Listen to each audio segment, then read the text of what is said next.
The battlefield reeked of death and iron, a symphony of screams fading into the silence that always followed Cale Thornwood's victories. Bodies littered the scorched earth like discarded dolls, some still twitching in their final moments, others already claimed by the cold embrace of oblivion. Cale stood at the center of it all, his massive frame silhouetted against the setting sun that painted the sky the color of spilled blood. His silver eyes, cold and calculating, surveyed the carnage with the detachment of a predator who had long since stopped seeing his prey as anything more than obstacles to be eliminated. This was his 100th battlefield, his 100th victory, and his 100th reminder to the supernatural world that challenging the Blood Reaper was a death sentence written in crimson ink. His soldiers moved through the wreckage with practiced efficiency, separating the dead from the dying, the salvageable from the waste. Cale's law was absolute and simple. Enemies received no mercy, no quarter, no second chances. Traitors were executed publicly, their deaths serving as cautionary tales etched into the collective memory of every pack under his dominion. Wounded enemy soldiers were gathered in a designated area, lined up like livestock awaiting slaughter, their pleas for mercy falling on ears that had long since gone deaf to such pathetic sounds. Cale approached the line of prisoners with measured steps, each footfall a drumbeat announcing their impending doom. Beta, Marcus, walked beside him with a ledger, documenting each execution for the official records that historians would someday study and fear. The first prisoner, a young wolf barely past his transition, trembled so violently his chains rattled like wind chimes in a storm. Kyle didn't even pause, his clawed hand piercing through the boy's chest with surgical precision, crushing his heart before the scream could fully form. The body crumpled, and Cale moved to the next. Then, the next. Then the next. Death followed him like a loyal shadow, swift and merciless, each kill as emotionless as the last. This was who he was, who he had forged himself to become in the fires of betrayal and loss. Emotion was weakness. Mercy was vulnerability. Love was a poison that destroyed kingdoms and left alphas broken and powerless. He was reaching for the 7th prisoner when a scent hit him like a physical blow, so unexpected and overwhelming that his hand froze mid-strike. Lavender and moonlight, spring rain and wildflowers, a fragrance that spoke of healing and hope, and everything his blood-soaked world had forgotten. His wolf, the savage beast that lived for battle and dominance, suddenly surged forward with an intensity that nearly brought Cale to his knees. Mate. The word thundered through his consciousness like a divine proclamation, shaking the very foundation of everything he believed. His silver eyes snapped toward the source of the scent, scanning the battlefield with predatory focus until they landed on her. She was kneeling among the wounded enemies in a section his soldiers hadn't yet cleared, her small hands glowing with soft golden light as she pressed them against a dying warrior's shredded abdomen. The light pulsed and spread, knitting torn flesh back together, mending broken bones, calling life back from the edge of death's precipice. Her hair was the color of autumn leaves, cascading down her back in wild waves that caught the dying sunlight. Her face was streaked with dirt and blood, none of it her own. Her expression one of fierce concentration as she worked. She wore simple healer's robes, the traditional garb of Omega caregivers, but there was nothing subservient or meek about her posture. She radiated defiance and determination, a candle refusing to be extinguished by the darkness surrounding her. Kyle's mind struggled to process what he was witnessing. She was healing his enemies, saving the very soldiers he had just ordered executed, directly defying his absolute law in the middle of his own battlefield. The logical part of his brain screamed that she was a traitor, that her actions warranted immediate execution, that allowing such insubordination would undermine his entire authority structure. But his wolf howled in anguished protest at the mere thought of harming her, the mate bond snapping into place with such force that it felt like his soul was being rewritten in real time. He stalked toward her with deliberate menace, his soldiers parting before him like water before a ship's prow, their expressions shifting from triumph to confusion as they noticed their king's strange behavior. The woman didn't look up, didn't acknowledge his approach, completely absorbed in her work as the wounded soldier beneath her hands gasped back to consciousness, his eyes wide with the shock of unexpected survival. Only when Kale's shadow fell across her did she finally raise her head, and the moment their eyes met, the world seemed to stop spinning on its axis. Her eyes were the color of emeralds shot through with gold, ancient and knowing, filled with a compassion so profound it felt like staring into the sun. She didn't flinch from his gaze, didn't cower or lower her eyes in submission as every other Omega in his kingdom would have done. Instead, she looked at him with a mixture of sadness and disappointment that cut deeper than any blade could have reached. When she spoke, her voice was soft, but carried the weight of absolute conviction that made his wolf whimper in confused submission. If you've enjoyed this story so far, don't forget to hit that like button and let me know in the comments what you think about Kale and Alara's explosive first meeting. And make sure you're subscribed because this journey is just beginning.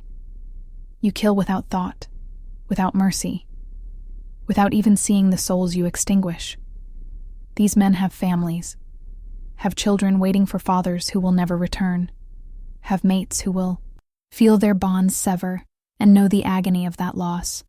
You call yourself a king, but kings protect their people. You're just a butcher wearing a crown. She said the words without malice, simply stating facts as she saw them, and somehow that made them cut even deeper than any accusation delivered with hatred could have achieved. Kale's claws extended involuntarily, his body's instinctive response to challenge and disrespect.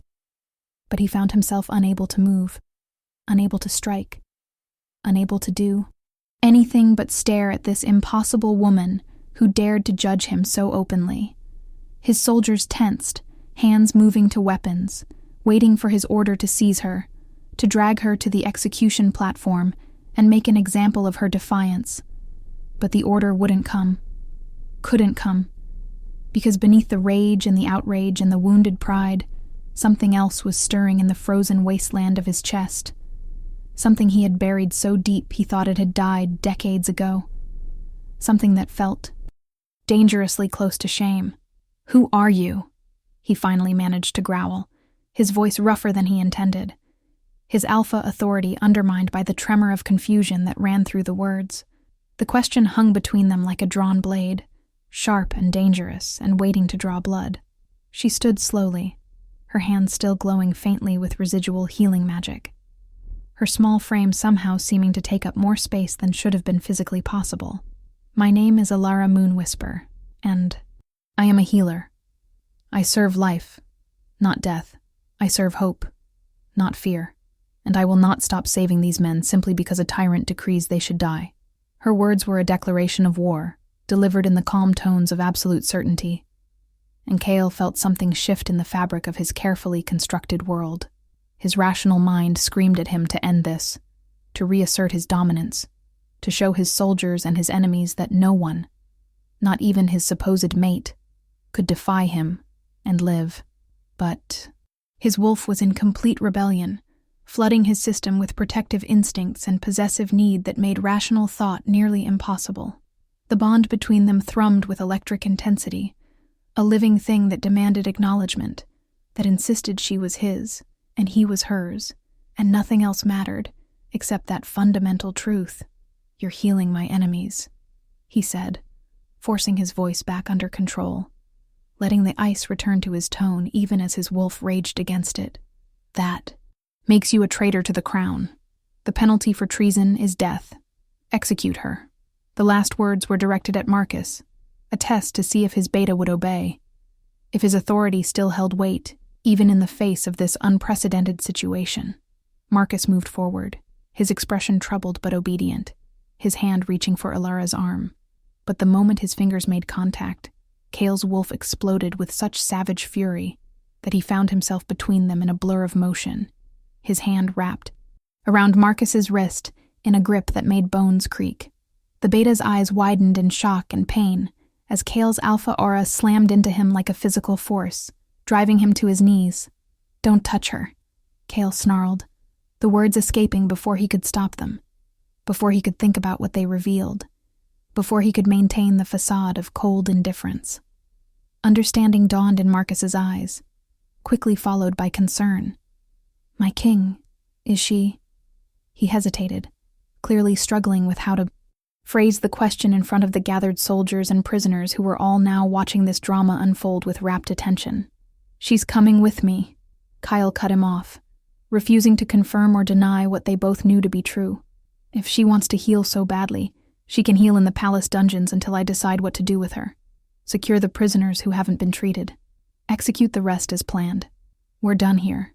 He reached for Alara's arm, half expecting her to pull away, to fight, to make this even more complicated than it already was. But she didn't resist. She simply looked at him with those impossibly green eyes and said, "I'll come willingly if you spare the men I've already healed.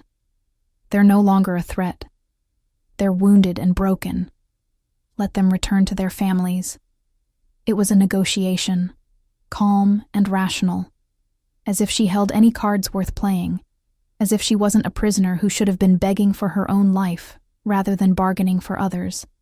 The audacity of it should have enraged him, would have enraged him with anyone else. But with her, it only deepened the strange respect that was growing against his will. He looked at the dozen or so men she had managed to heal, all of them staring at their unexpected savior with expressions of grateful disbelief. His soldiers were watching, waiting to see if their uncompromising king would show weakness, if the Blood Reaper would bend his absolute rules for anyone, even his mate. "Fine," he heard himself say, the word tasting like ash and honey all at once. "They can live. But you're mine now, healer. And if you try to escape, if you heal another enemy without my permission, I'll execute them all myself and make you watch. Understand?" It was a threat wrapped in compromise, the best he could offer when every instinct was warring inside him. She nodded once, accepting the terms with the solemnity of a queen signing a treaty rather than a prisoner accepting mercy. "I understand." And with that, she walked beside him toward his waiting horse, her chin held high, her bearing proud, as if she were joining him by choice rather than compulsion. His soldiers parted before them, their expressions ranging from confusion to concern to barely concealed fascination. Word would spread quickly that the Blood Reaper had shown mercy, that the unbreakable king had bent his laws for a healer Omega who dared to defy him. The ramifications would be significant, potentially destabilizing, almost, certainly dangerous. But as Kale lifted Alara onto his horse and mounted behind her, as her scent wrapped around him like a drug and his wolf finally settled into satisfied possessiveness, he found he didn't care. Let them talk. Let them question. Let them wonder if their king was going soft. He would show them soon enough that mercy for one didn't mean weakness toward all. He would prove that he could claim his mate without losing his edge. He would find a way to reconcile the monster he had, become with the man this impossible woman seemed to believe he could be. The ride back to the palace was conducted in weighted silence. Ilara's small body held securely in front of him on the massive war horse, her warmth seeping through his battle-worn armor like sunlight through storm clouds. She didn't speak, didn't struggle, simply watched the landscape roll past with an expression that suggested she was cataloging everything, planning, thinking several moves ahead. Her intelligence was palpable, another unexpected trait that both intrigued and unsettled him. Most Omegas in his kingdom were educated but submissive, trained to support rather than challenge, to nurture rather than confront. This woman was clearly cut from different cloth entirely. His palace rose from the mountainside like a monument to conquest and power, all sharp angles and dark stone, surrounded by walls thick enough to withstand siege warfare and high enough to block out hope. Guard towers bristled with warriors, the elite of his forces, all of them loyal to death because he had proven time and again that he rewarded competence and destroyed failure. The gates opened at their approach, massive iron constructs that groaned with ominous weight, and they rode through corridors lined with soldiers who snapped to attention, their eyes carefully avoiding looking directly at the woman their king carried. He took her not to the dungeons as he had threatened, but to a suite of rooms in the residential wing, chambers that had once belonged to visiting dignitaries before he had stopped bothering with diplomacy entirely. They were comfortable but secure, with windows that overlooked the valley but were too high and too heavily warded to offer any hope of escape. He dismounted and lifted her down, his hands spanning her waist easily, the contact sending sparks of awareness through the bond that made his jaw clench with the effort of maintaining control. "These are your quarters," he said tersely, gesturing to the rooms beyond the threshold. "You'll have access to the library and the gardens during daylight hours, always accompanied by guards. You'll take your meals here, unless I summon you to dine with me. You will not attempt to heal anyone without my express permission. You will not try to escape. You will not contact anyone outside these walls. Break any of these rules, and the men I spared today will die. Are we clear?" He rattled off the restrictions like battle orders, his tone brooking no argument, his authority absolute despite the chaos she had introduced into his carefully ordered existence. She looked around the rooms with an appraising eye, taking in the luxury that most Omegas would have been overwhelmed by, the obvious expense and care that had gone into furnishing spaces, meant to impress and intimidate visiting dignitaries. When she finally turned back to him, her expression was thoughtful, rather than grateful, crystal clear. "I'm a prisoner in a golden cage, allowed limited freedoms as long as I behave. You've made your position quite clear, Your Majesty." The title carried just enough sarcasm to sting without quite crossing into open disrespect. "You're alive," he countered sharply, his patience fraying under the weight of her continued defiance. "That's more than most people who defy me can claim.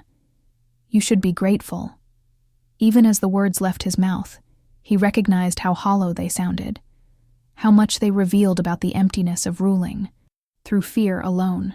She stepped closer to him, close enough that he could see the flecks of gold in her green eyes, close enough that her scent overwhelmed his senses, and made his wolf push forward with desperate need.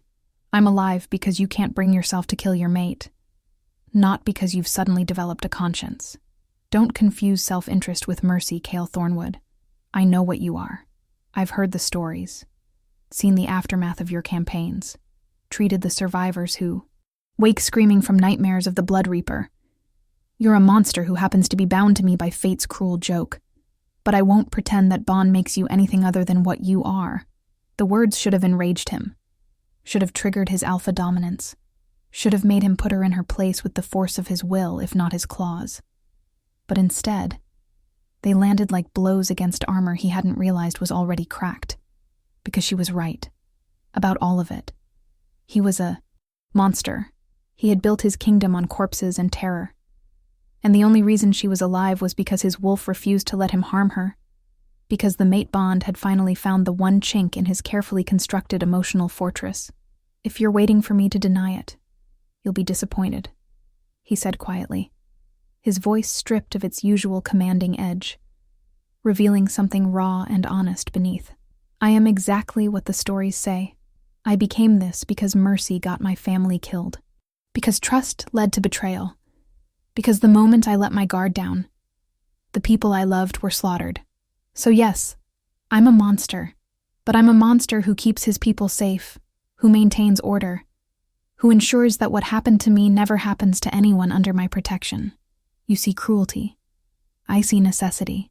For the first time since they had met, something shifted in her expression, a crack in her own armor, a glimpse of understanding breaking through the righteous condemnation. "What happened to your family?"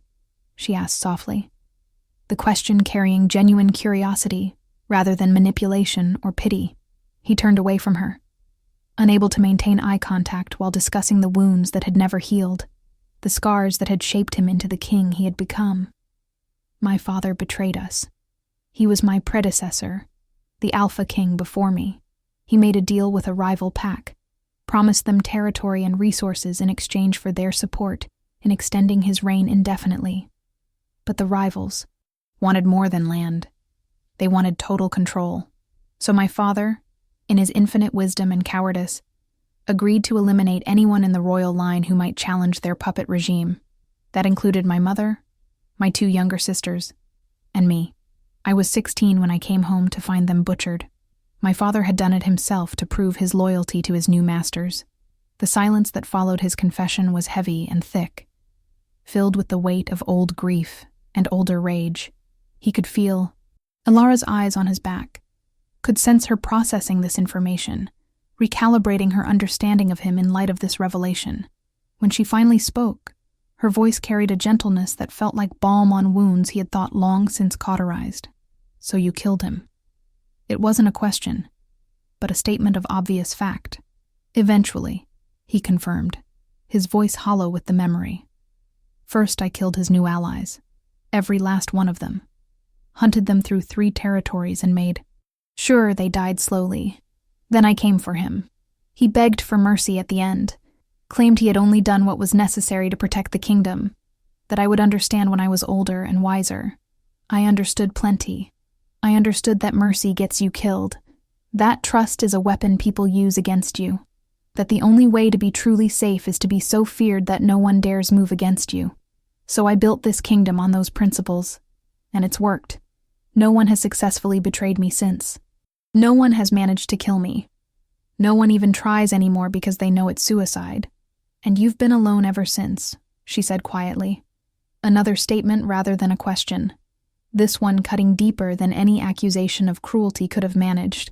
"You've surrounded yourself with soldiers and subjects, but never allowed anyone close enough to matter. Never risked caring because caring means vulnerability. You've made yourself into exactly what your father feared you might become, a king. So powerful and so isolated that he's essentially already dead, just still walking around." The observation landed like an arrow through whatever was left of his heart, precise and devastating in its accuracy. He had no response to it because there was no defense against the truth. He had been dead inside for decades, going through the motions of ruling and conquering without ever feeling anything beyond the savage satisfaction of victory and the cold comfort of absolute control. Until today. Until her. Until his wolf had recognized something in this defiant healer that woke parts of him he thought had been permanently destroyed. Before he could formulate any response, a sharp knock on the door interrupted the moment. Marcus's voice came through the heavy wood, urgent and tight with concern. "My king, the council requests an immediate audience. There's been a development." The code phrase, carefully neutral on the surface, carried specific meaning that Cale recognized immediately. Trouble.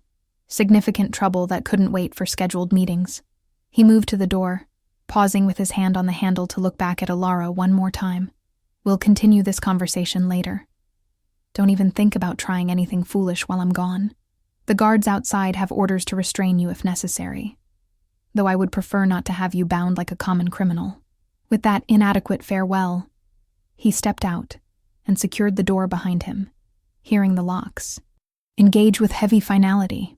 Marcus fell into step beside him as they moved through the palace corridors, his expression grim in a way that made Cale's instincts sharpen with anticipation of conflict.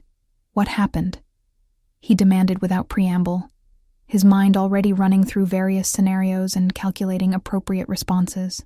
"3 things, all problematic," Marcus replied quietly, keeping his voice low enough that passing servants and soldiers couldn't overhear.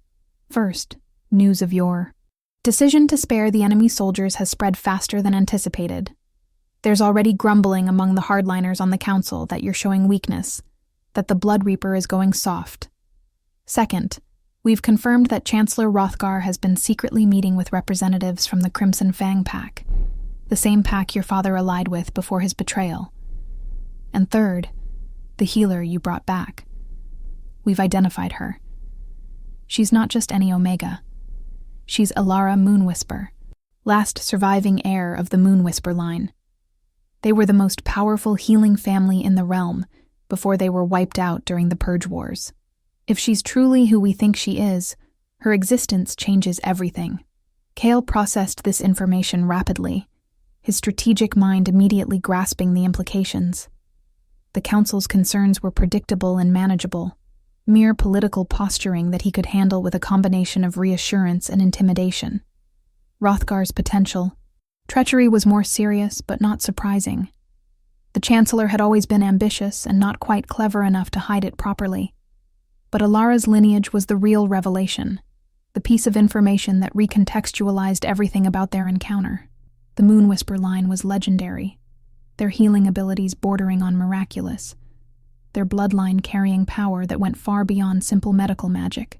They had been hunted to extinction because their gifts made them dangerous to anyone who relied on violence and intimidation to maintain control. If Alara was truly the last of them, she represented both an invaluable asset and a significant threat, depending on whose hands controlled her abilities. And apparently, fate had decided those hands should be his. "You're certain about her identity?" he asked, already knowing Marcus wouldn't have brought this to him without confirmation, but needing to hear it anyway. "As certain as we can be without directly asking her and revealing what we know. The timing of her family's destruction matches her apparent age. Her healing abilities match the historical records of Moon Whisper power. And there are portraits in the royal archives that show a striking resemblance, particularly around the eyes. She's been hiding in plain sight as a simple healer for years, probably moving between territories to avoid detection. Until she saved your enemies right in front of you and drew your attention in the most dramatic way possible." They had reached the council chambers, massive doors carved with scenes of conquest and battle that served as constant reminders of how Kale's reign had been established and maintained. He paused before entering, taking a moment to shift his mindset from conflicted mate to absolute ruler. Whatever happened beyond these doors, he couldn't afford to show weakness or uncertainty. The council was like a pack of wolves, quick to turn on any alpha who seemed vulnerable, always probing for opportunities to advance their own interests at the expense of the crown.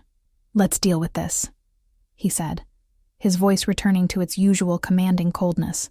"And Marcus, have someone discreetly research everything we have on the Moon Whisper family. Their history, their powers, any surviving records of their methodology or philosophy.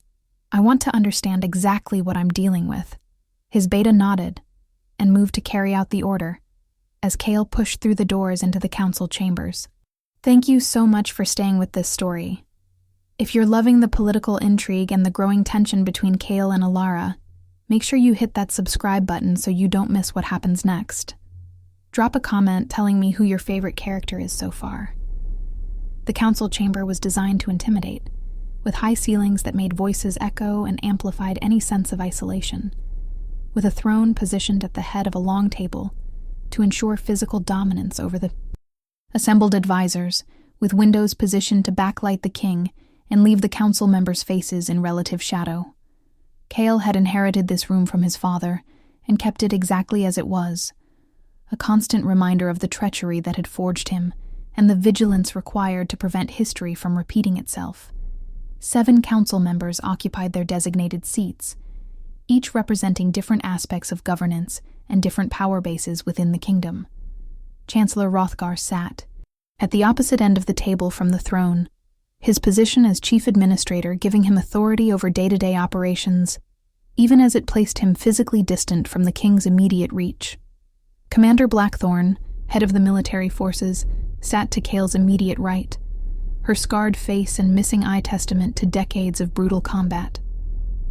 The others filled out the remaining seats: masters of finance, territory management, intelligence, pack relations, and magical affairs, all of them powerful in their own right, and potentially dangerous if their ambitions weren't carefully managed. Kale took his seat on the throne with deliberate slowness, letting his alpha presence fill the room like invisible pressure, reminding them all wordlessly who held ultimate power here. "You requested an immediate audience," he said, his tone making it clear this had better be worth interrupting him for. "Speak." Hrothgar rose smoothly, his expression carefully neutral. His body language, screaming political calculation barely disguised as loyal concern. "Your Majesty, we've received disturbing reports from the battlefield. Multiple witnesses confirm that you not only spared enemy combatants, but did so at the request of an unknown Omega. This represents a significant departure from established protocol, and has caused confusion among our ranks. We seek clarification on whether this indicates a broader policy shift, or was an isolated incident born of unique circumstances." The Sadrun phrasing was careful, technically respectful while still questioning his judgment, implying weakness without quite crossing into direct challenge. Kale recognized the tactic for what it was: a probing attack designed to gauge his reaction and identify any exploitable vulnerabilities. He leaned forward slightly, his silver eyes fixing on Hrothgar with the intensity of a predator selecting its prey. "I am the law in this kingdom, Chancellor. My decisions don't require your approval or understanding. The enemy's soldiers were spared because I chose to spare them, and that choice was mine alone to make. If you interpret measured clemency as weakness, then perhaps you've forgotten the hundreds of bodies I've left in my wake. The countless enemies who thought they could test me and died screaming for mercy I never granted. One act of calculated mercy doesn't negate decades of absolute dominance. Or would you like a personal demonstration of that fact?" The threat hung in the air like a drawn blade, sharp and unmistakable. Hrothgar's face paled slightly, but to his credit, he maintained his composure, bowing his head in acknowledgement, while his eyes betrayed the calculations spinning behind them. "Of course not, Your Majesty. I merely sought to understand the reasoning, so I could properly explain the decision to those who question it. We live in your shadow, and are grateful for the protection that shadow provides." "Good," Chaol said flatly. "Then make sure everyone understands that. Questioning my judgment is the same as questioning my authority, and we all know how I respond to challenges. Moving on. What else requires my immediate attention?" He deliberately didn't address the Omega in question, didn't explain the mate bond, or justify his decision beyond asserting his right to make it. Showing his hand this early would only invite more problems. Commander Blackthorn spoke next, her gravelly voice cutting through the tension like a blade through silk. "We've received intelligence about unusual movements along our northern border. The Crimson Fang Pack has been amassing forces in numbers that suggest preparation for something larger than routine patrol activity. They're too organized to be planning simple raids. This looks like staging for invasion, or at minimum, a significant provocation designed to test our response capabilities." She paused, then added with weighted significance, "They've also been making inquiries about our succession protocols and the current stability of your rule." Chaol's jaw tightened imperceptibly, the only outward sign of his reaction to information that connected far too neatly with what Marcus had told him about Hrothgar's secret meetings. The Crimson Fang were the same pack his father had betrayed him for, the same enemies Chaol had thought thoroughly cowed by his subsequent brutal retaliation. If they were moving again, it meant they sensed an opportunity, some weakness or distraction that made them think they could succeed where others had failed.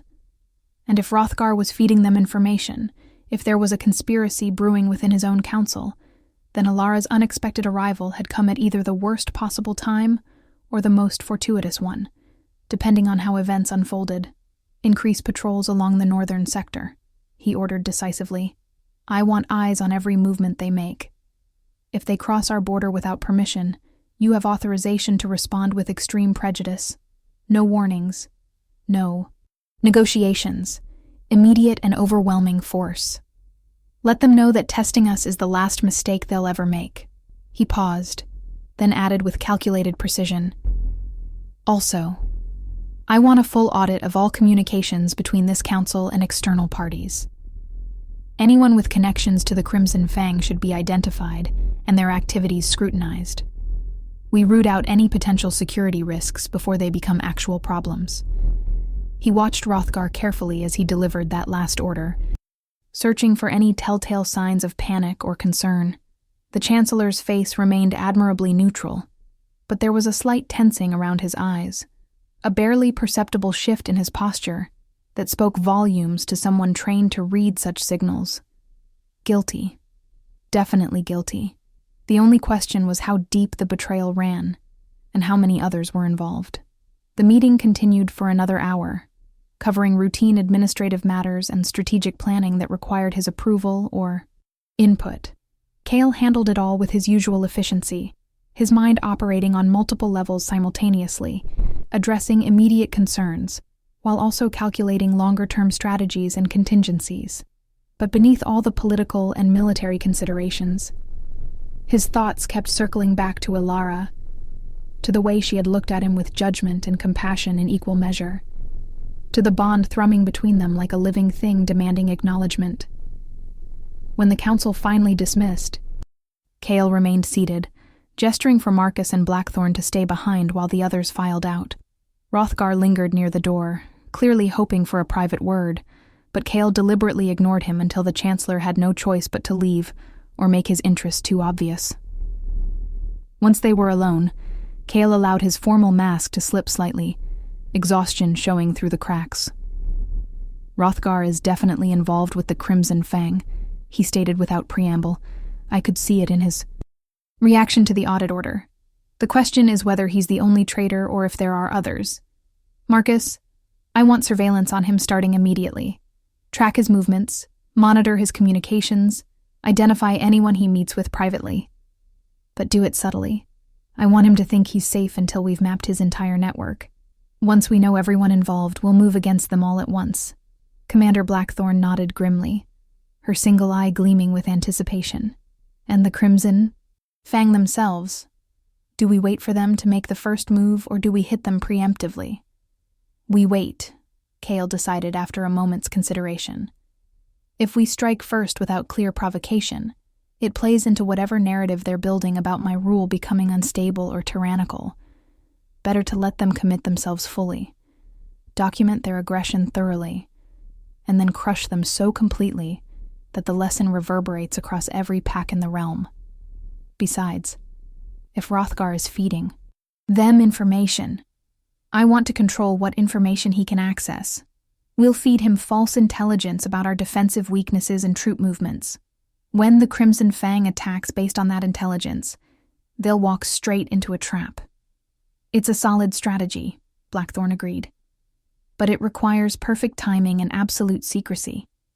If word leaks that we're on to Hrothgar, he'll either flee or accelerate whatever plan he's already set in motion. Her gaze sharpened with curiosity. Does any of this connect to the healer you brought back? The timing seems too coincidental. Everything connects, Chaol said quietly. I just don't understand how yet. But yes, her arrival complicates things significantly. She's not who she appears to be, and I need to figure out whether she represents an opportunity or a threat. Which meant he needed to talk to her again, needed to push past her righteous anger and his own defensive walls to find whatever truth lay beneath their volatile first encounter. He dismissed them both and made his way back to Alara's quarters, his mind churning with political calculations and personal uncertainties in equal measure. The guards outside her door snapped to attention as he approached, their expressions carefully blank in the way that suggested they were desperately curious about what was happening, but knew better than to show it. He nodded his acknowledgement and pushed through the door without knocking, a deliberate assertion of authority that was immediately undermined by what he found inside. Alara had transformed the sterile guest quarters into something alive and vibrant in the few hours since he had left her there. Plants sprouted from every available surface, growing at impossible speeds, their leaves lush and green despite the absence of soil or proper light. Flowers bloomed in cascading profusions of color, their fragrance mixing with her natural scent to create an intoxicating perfume that made his head spin. And in the center of it all, Alara sat cross-legged on the floor with her eyes closed and her hands glowing with that same golden light he had seen on the battlefield, clearly deep in some form of meditation or magical practice. She didn't open her eyes at his entrance, didn't acknowledge his presence in any way, simply continued whatever she was doing with calm focus. It should have irritated him, this casual dismissal of his authority. But instead, he found himself fascinated by the display of power that went far beyond simple healing magic. The Moonwhisper bloodline was legendary for good reason, their connection to life force itself giving them abilities that bordered on divine. He waited, patient despite himself, watching her work, until she finally opened her eyes and regarded him with that same mixture of assessment and challenge that seemed to be her default expression around him. "You're back," she observed unnecessarily. "I assume the council meeting went poorly if you're seeking refuge here." The casual presumption that she understood his motivations should have annoyed him, but instead made something in his chest tighten with recognition. She was perceptive, dangerously so, able to read between lines and see past facades in ways that made hiding from her nearly impossible. It was both terrifying and oddly liberating. "The meeting went exactly as expected," he corrected, moving further into the room and surveying her botanical rebellion with raised eyebrows. I see you've been busy. Should I be concerned that you're planning to strangle me with animated vines in my sleep? A ghost of a smile flickered across her face, the first hint of humor she had shown him. If I wanted you dead, Your Majesty, I have far subtler methods than carnivorous plants. Healers understand bodies intimately. We know which pressure points stop hearts, which herbs induce fatal seizures, which manipulations of life force can extinguish it entirely. But you're my mate, problematic as that is, and killing you would kill something in me as well. So you're safe from botanical assassination, though I make no promises about verbal ones. Fair enough, he acknowledged, finding himself oddly charmed by her dark humor despite the situation. We need to talk, really talk, not just trade barbs and philosophical accusations. There are things happening that you need to understand, and I need information from you that could be crucial to protecting this kingdom. She gestured to a chair that hadn't been there when he left, clearly conjured from accelerated plant growth and shaped into serviceable furniture. Sit then. Talk. I'm listening. Though whether I'll give you the answers you want depends entirely on the questions you ask and why you're asking them. He sat, the living chair surprisingly comfortable despite its improvised nature, and took a moment to organize his thoughts. Starting with the most immediately relevant information, he began laying out what he knew about Hrothgar's betrayal, the Crimson, Fang movements, and the suspicious timing of it all. He didn't mention her true identity yet, wanting to see if she would volunteer that information herself, or if she still considered it necessary to hide who she really was. Alara listened intently, her expression growing increasingly troubled as he outlined the scope of the conspiracy taking shape around them. When he finished, she was quiet for a long moment, her fingers absently stroking one of the flowering vines that had draped itself across her lap like an affectionate pet. Finally, she spoke, her voice thoughtful and measured. The Crimson Fang have always been patient predators. They don't move unless they're certain of victory or desperate enough not to care about the odds. If they're positioning for invasion now, it's because they believe you're vulnerable in some way that makes success likely. The question is, what changed to give them that confidence? She paused, her green eyes meeting his directly. And I think we both know the answer. I changed it. The moment you spared those soldiers for me, the moment word spread that the Blood Reaper showed mercy, you handed your enemies a narrative they can exploit. You made yourself look weak by caring about something other than absolute dominance. The words stung because they were accurate, because they crystallized the concern that had been nagging at him since the battlefield. By claiming her, by letting his feelings show even momentarily, he had cracked the facade of invincibility that his entire rule rested upon, and predators were always drawn to signs of weakness. So, what would you suggest? He asked, genuinely curious about her perspective despite the criticism embedded in her analysis. Should I execute those soldiers after all to prove I haven't gone soft? Should I cast you aside and pretend the mate bond doesn't exist? Should I go back to being the monster everyone fears and never allow myself to care about anything again? No, she said firmly, surprising him with her vehemence. You should lean into it. Own the change. Show them that mercy, when strategically applied, is strength, not weakness.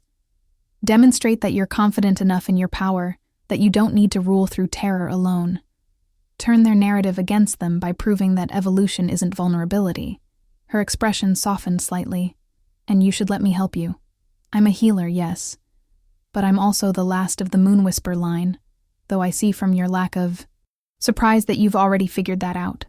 My family was destroyed because we represented a threat to people who ruled through violence. We could heal what they broke, give hope where they wanted despair, show people there were alternatives to submission or death. You're right to see me as dangerous, but I'm far more dangerous to your enemies than I am to you. There it was, the confirmation he had been waiting for, delivered with characteristic directness and challenge. She knew he knew, and she was done pretending to be anything less than what she was, the last heir to a legendary bloodline, hiding in plain sight while possessing power that could reshape political landscapes if properly deployed. Why reveal yourself now? He asked quietly. You've obviously spent years concealing your identity. What changed? You changed, she replied simply. Or rather, fate changed things by binding us together. I can't hide anymore. Not from you. Not while this bond burns between us, demanding acknowledgement. So I'm making a choice. I'm choosing to trust that the monster everyone fears might actually be capable of becoming something better. I'm choosing to believe that fate wouldn't bind me to someone irredeemable. And I'm choosing to use my abilities to help, rather than continuing to hide while injustice flourishes around me. Her eyes blazed with conviction. But I need you to meet me halfway. I need you to acknowledge that strength and compassion aren't mutually exclusive. That protecting your people doesn't require terrorizing them. That true security comes from loyalty earned through respect, rather than compliance extracted through fear. It was everything his father would have called naive idealism. Everything his brutal experience had taught him to reject as dangerous fantasy.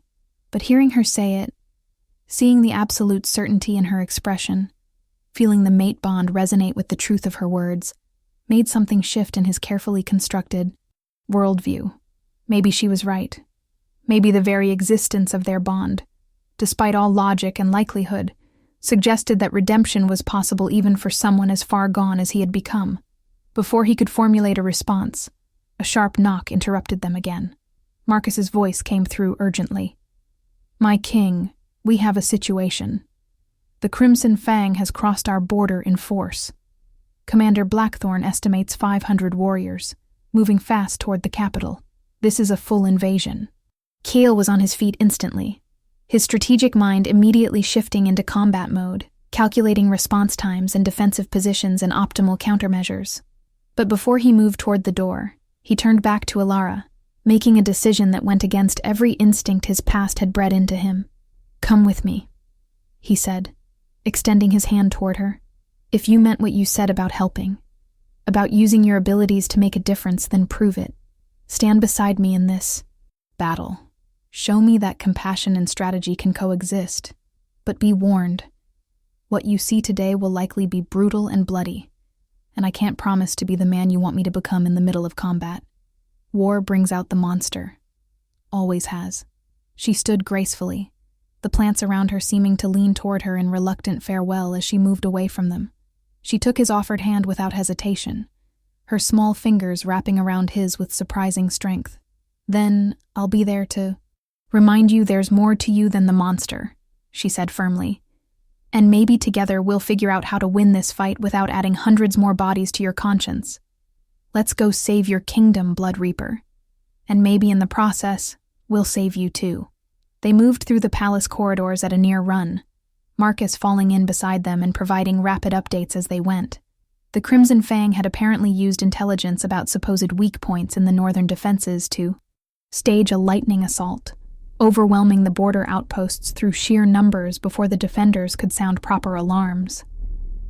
It was a well-coordinated attack that suggested months of planning and detailed inside information, exactly the kind of betrayal Kale had suspected was brewing.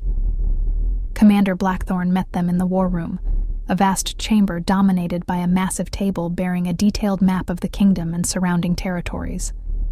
Colored stones represented troop positions and known enemy forces, the markers showing the Crimson Fang pushing deep into their territory with alarming speed. She looked up as they entered, her expression grim but focused, barely reacting to Alara's presence beyond a quick assessing glance. They've split into 3 main columns, she reported without preamble, pointing to different sections of the map. The largest force is heading straight for the capital, approximately 300 warriors. The other 2 columns are smaller diversionary, forces hitting supply depots and communication outposts. Classic multi-pronged assault designed to divide our response and create chaos. They're moving faster than should be possible, which suggests they've been using those back roads and hidden paths that only someone with detailed maps would know about. Hrothgar, Kale growled, the confirmation of betrayal settling into cold fury in his gut. He's been feeding them intelligence for months, positioning them for exactly this scenario. Where is he? Now? Gone. Marcus reported grimly. His chambers are empty. His personal effects cleared out. No sign of where he fled to. He must have left as soon as the invasion began, probably planning to return with the Crimson Fang, when they've supposedly won and claim whatever rewards they promised him for his cooperation. Then he'll die last, after watching everyone he conspired with get torn apart first, Cale said, with deadly calm. But that's a problem for later. Right now we need to stop this invasion, before it reaches the population centers. Blackthorn, deploy our rapid response units to hit the smaller columns. I want them eliminated quickly, so we can focus all our strength on the main force. Pull warriors from the southern and western sectors if needed. This is our priority. Already in motion, the commander confirmed. But the main column is going to be a serious fight. 300 Crimson Fang warriors are battle-hardened and highly motivated. Even with our superior training and position, we're looking at heavy casualties if this becomes a straight battle. Then we don't give them a straight battle, Ilara interjected, speaking up for the first time since entering the war room. Both Cale and Blackthorn turned to look at her, surprised by her input. She moved to the map, studying it with the same analytical intensity she had brought to healing on the battlefield. You said they're moving faster than should be possible. That means they're pushing their people beyond normal limits, probably using stimulants or magic to maintain an unsustainable pace. Warriors moving that fast are going to be exhausted when they finally stop. If you can force them into a position where they have to either halt or overextend further, you create an opportunity. Cale studied the map, his strategic mind immediately grasping where she was going with this. The Thornpass Valley, he said, pointing to a narrow section of terrain about an hour ahead of the main column's projected path. If we can get forces there first, we can block the valley and force them to either go around, which adds hours to their route and gives us time to mobilize fully, or to push through a fortified defensive position while they're already exhausted. It's brilliant. Risky, but brilliant. And I can help with the exhaustion part, Ilara added, her expression determined. If you give me access to your wounded during the battle, I can keep your warriors fighting longer and more effectively than the enemy can.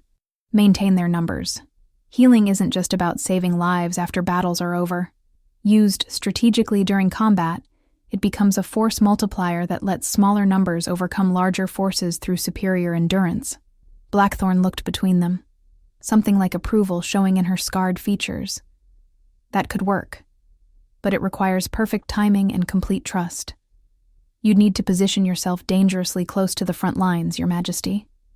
Close enough that if our defensive position fails, you'd be in immediate danger. The conventional response would be to refuse, to keep his mate safely away from combat while he personally led his warriors into battle. But as he looked at Ilara, seeing the determination and courage blazing in her green eyes, seeing the absolute conviction that she could make a difference, he found himself making a different choice, one that went against his every protective instinct, but honored the partnership she had offered. We do it. Together, he decided. I'll lead the defensive force at Thornpass. Ilara will be positioned in a protected area behind our lines, but close enough to provide healing support throughout the engagement. If I'm asking my warriors to trust this strategy, I need to demonstrate that trust myself by putting us both at risk, rather than hiding behind their sacrifice. He looked at his mate directly. But you stay where I position you. No heroics, no running onto the battlefield to save enemies this time. You heal our people, and let me handle the killing. Agreed? Agreed, she said firmly, meeting his gaze without flinching. I know the difference between compassion and suicide. I won't endanger myself unnecessarily or compromise your strategy, but I also won't stand by if I see opportunities to save lives that don't conflict with winning this battle. I'm a healer, Cale. That's who I am at my core. I'll support your warriors completely, but I won't become someone who lets people die when I could save them simply because you've declared them enemies. It was the best compromise he was going to get. And honestly, it was more than he had any right to expect, given how recently they had met and how opposed their worldviews were. He nodded acceptance and turned to Marcus. Get me 200 of our best warriors and have them mobilized and moving toward Thornpass within the hour. I want archers positioned on the high ground, melee specialists holding the valley floor, and reserve forces staged behind the position ready to exploit any breakthrough opportunities. This is going to be brutal in close quarters. Make sure everyone understands that. The next hours passed in organized chaos as Kale's orders rippled through the palace and beyond. Warriors mobilizing with practiced efficiency, supplies being gathered and distributed, defensive positions being prepared exactly as he had specified. Through it all, Elara stayed close to him, observing how his military machine operated, occasionally offering suggestions that revealed surprising tactical insight for someone who claimed to be just a healer. They rode out as the sun was beginning its descent toward the horizon. 200 warriors moving with disciplined speed toward the natural bottleneck that would determine the battle's outcome. Kale led from the front, as he always did, his presence a rallying point that focused his soldiers' determination into razor-sharp purpose. But this time, he was acutely aware of Elara. Riding beside him, her smaller horse keeping pace through some combination of determination and healing magic that probably pushed the animal beyond its normal limits. They reached Thorn Pass with bare minutes to spare, the valley's high stone walls rising on either side like natural fortifications. Kale positioned his forces exactly as planned, archers taking elevated positions where they could rain death down into the kill zone, spearmen forming a shield wall across the valley floor that would force the enemy into compressed formations, reserves staged behind, ready to plug gaps or exploit weaknesses, and behind it all, protected by a circle of his most elite warriors, but still close enough to matter, Elara prepared her healing station with calm efficiency. The Crimson Fang arrived exactly when his scouts had predicted, their advance elements appearing at the far end of the valley as long shadows stretched across the ground.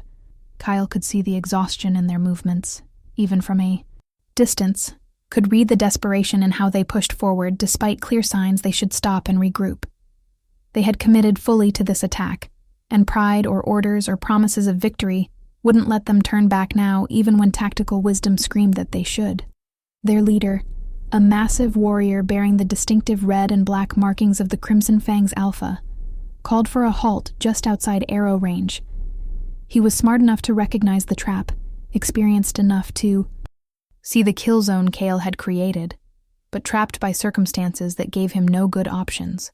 His warriors needed rest desperately, but stopping here meant fighting from a position of weakness. Pushing forward meant walking into prepared defenses while exhausted. Retreating meant failure, and whatever consequences his own leaders had threatened for not succeeding. Kale stepped forward to the edge of his shield wall, deliberately making himself visible and vulnerable, trusting his warriors to protect him if the enemy tried anything stupid. His voice carried across the valley with alpha authority that made even enemy wolves flinch with instinctive submission. This is your last chance to turn back. You've been manipulated by traitors and fed false intelligence about our weaknesses. The defenses you expected to exploit don't exist. The vulnerabilities you planned to attack were bait. You're exhausted, outnumbered in practical terms, and fighting in terrain that favors defenders. Absolutely. Withdraw now and you'll live to fight another day. Push forward and I'll paint this valley with your blood. The Crimson Fang Alpha's response was predictable, exactly what Kale had known it would be, but had to offer anyway for honor's sake.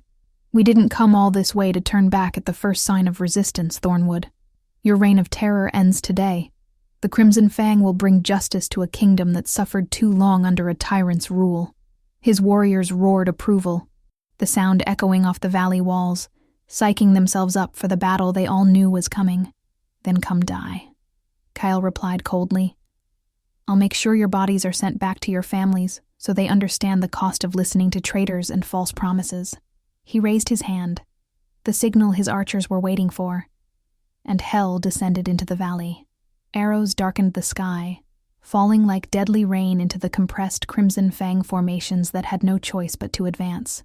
Through the kill zone or present static targets, warriors fell screaming, shafts sprouting from throats and eyes and gaps in armor, the first wave decimated before they even reached melee range. But they kept coming, driven by momentum and pride, and the knowledge that retreat was now as dangerous as advance. They hit Kale's shield wall like a crashing wave against rocks, the initial impact shuddering through defensive lines, but holding firm through discipline and superior positioning. The battle devolved into the brutal chaos of close-quarters combat, all strategy and tactics reduced to survival and kill counts.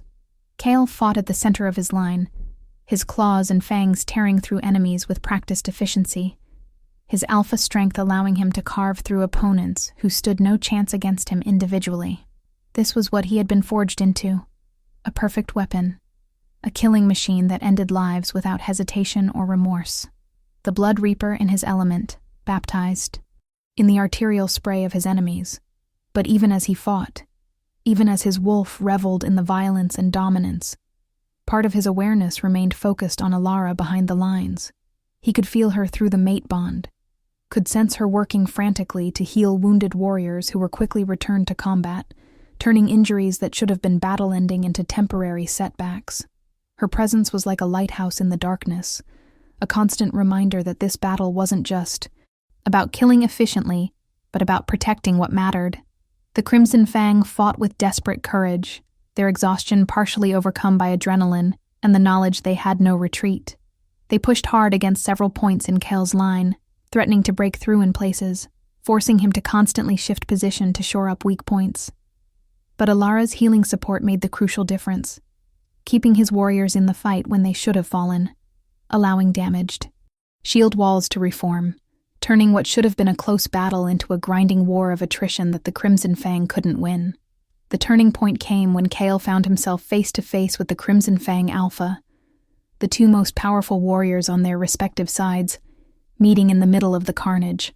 They circled each other like the wolves they were, looking for openings, testing reactions, each knowing this duel would likely determine the battle's outcome. Around them, the fighting seemed to slow as warriors on both sides watched their leaders clash. The Crimson Fang Alpha attacked first, his claws seeking Cale's throat in a killing strike designed to end things quickly. But Cale had fought and killed alphas stronger and more skilled than this one, his experience and raw power allowing him to not only block the attack, but counter with devastating efficiency. They traded blows that would have killed normal warriors, their alpha constitutions letting them absorb damage that should have been instantly fatal, their healing factors working overtime to keep them fighting through injuries that leaked blood like rivers. But Cale was the better fighter, and they both knew it. The Crimson Fang Alpha was brave and skilled, but he was also exhausted from the forced march and fighting in terrain that negated many of his advantages. When Cale's claws finally found his throat, when blood bubbled around words that would never be spoken, there was almost relief in the Alpha's eyes. Relief that the impossible task he had been set was finally over.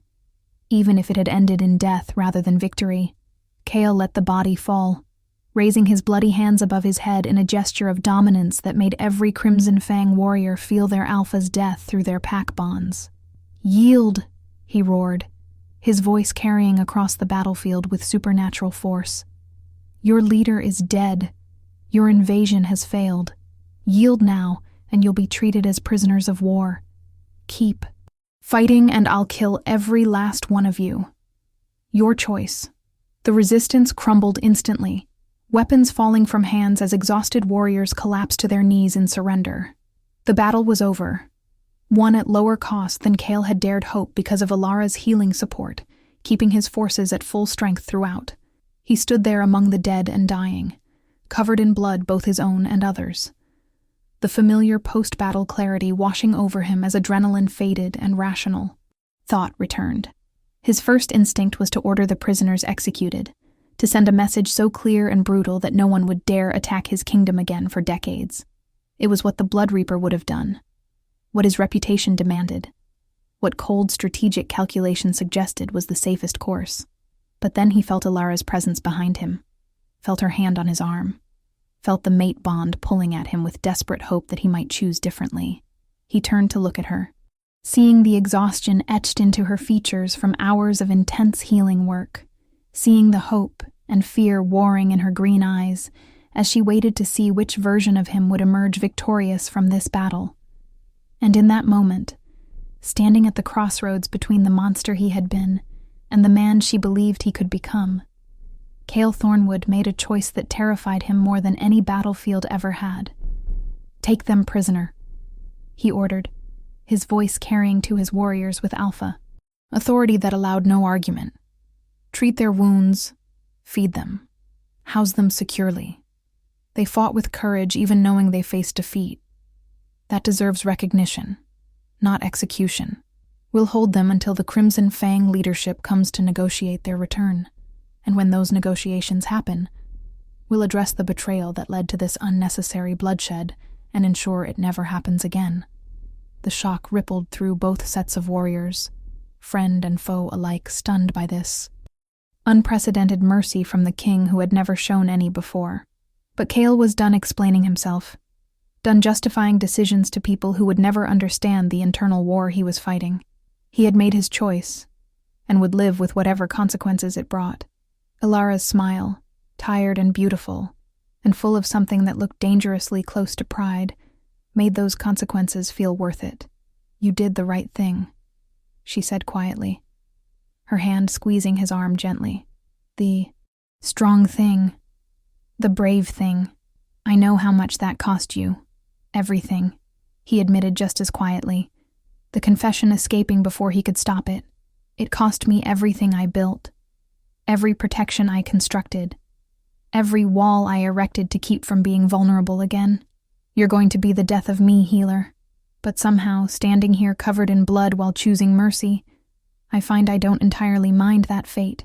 She laughed, the sound like music in the blood-soaked valley.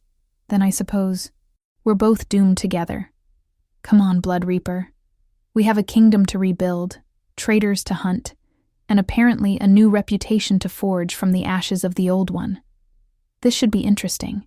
In the months that followed, Cale's kingdom transformed in ways that would have been unthinkable before Ilara crashed into his life with her impossible compassion and inflexible principles. The prisoners from the battle were indeed held and eventually returned in exchange for significant territorial concessions and a formal treaty that ended decades of hostility between the packs. Hrothgar was found hiding in a minor pack's territory and brought back in chains to face justice, his trial public and his execution swift, but not sadistic, a measured response rather than vengeful butchery. The council was restructured to include voices that valued strategies beyond simple intimidation, advisors who understood that true strength came from respect and loyalty, rather than fear and submission. Commander Blackthorn remained, her battle-hardened pragmatism, balancing the more idealistic new members, creating a governing body that could function effectively in the new reality Cale was forging. And through it all, Ilara worked to establish healing centers throughout the kingdom, training new healers and teaching techniques that saved countless lives. Her presence at Cale's side, announced formally as his mate and future queen, sent shockwaves through the supernatural community.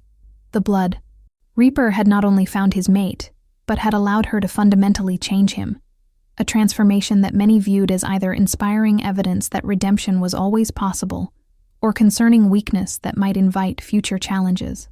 Those challenges came, as Cale had known they would, various rivals testing whether the new version of the king was as dangerous as the old one.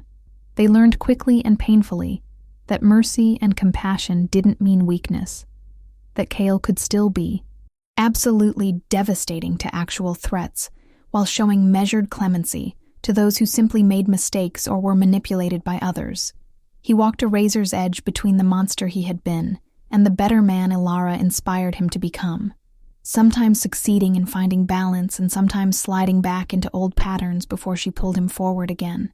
Their relationship was never easy, both of them too strong-willed and too certain of their own principles to simply submit to the other's worldview.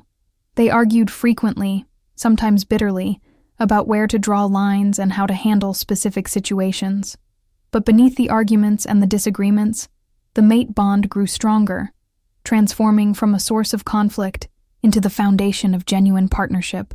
On the first anniversary of their meeting, Cale took Ilara back to the battlefield, where she had first healed his enemies and captured his attention. The valley had been transformed into a memorial garden, plants that she had helped grow covering the blood-soaked earth, flowers blooming where bodies had fallen.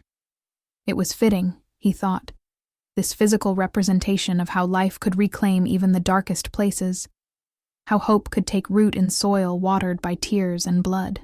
"Thank you," he said simply, the words inadequate for everything he meant, but the best he could offer, for not giving up on me, for believing I could be more than what trauma made me, for loving me even when I was completely unworthy of it. I'm still learning how to be the king you see when you look at me, still struggling with instincts that push toward violence when patience would serve better, but I'm trying. Every day, I'm trying. I know, she replied, leaning against his side with the comfortable ease of true partnership. And that's all I ever asked for. Not perfection, not instant transformation, just genuine effort to grow and change. You've done that and more. The kingdom is thriving in ways it never could, under rule by fear alone. Our people actually believe in something beyond simply surviving. That's your legacy now, not the mountains of bodies from your past. He pulled her closer, breathing in her scent, letting the mate bond wrap around them both like a warm blanket. "I love you," he said, the words still feeling foreign and dangerous but undeniably true. "You're the best thing that ever happened to me, even if you did completely destroy my carefully ordered life and force me to become someone I never thought possible." She laughed, the sound he had come to treasure above all others. "I love you too, you beautiful disaster of a king. Now come on, we have a kingdom to run, reforms to implement, and several territorial disputes that require your particularly effective diplomatic skills." Being a progressive monarch is exhausting work. They left the memorial garden hand in hand, walking back toward the palace and the endless responsibilities that came with transforming a kingdom built on terror into one founded on justice and hope. The work would never be finished, the challenge never fully overcome, the temptation to fall back into old patterns never completely gone. But together, the monster who learned to love and the healer who refused to give up on him, they would continue trying to build something better from the ashes of what had been. If you enjoyed this complete story of transformation and redemption, please hit that like button and subscribe to the channel for more supernatural romance stories. Drop a comment telling me what you thought about Kyle and Alara's journey from enemies to partners. What was your favorite moment? Would you like to see more stories about characters overcoming their darkest pasts through the power of love and partnership? Your feedback helps me create the content you want to see, so let me know your thoughts. Until next time, remember that even the most hardened hearts can learn to love again if they find someone brave enough to believe in their redemption. Thanks for watching, and I'll see you in the next story.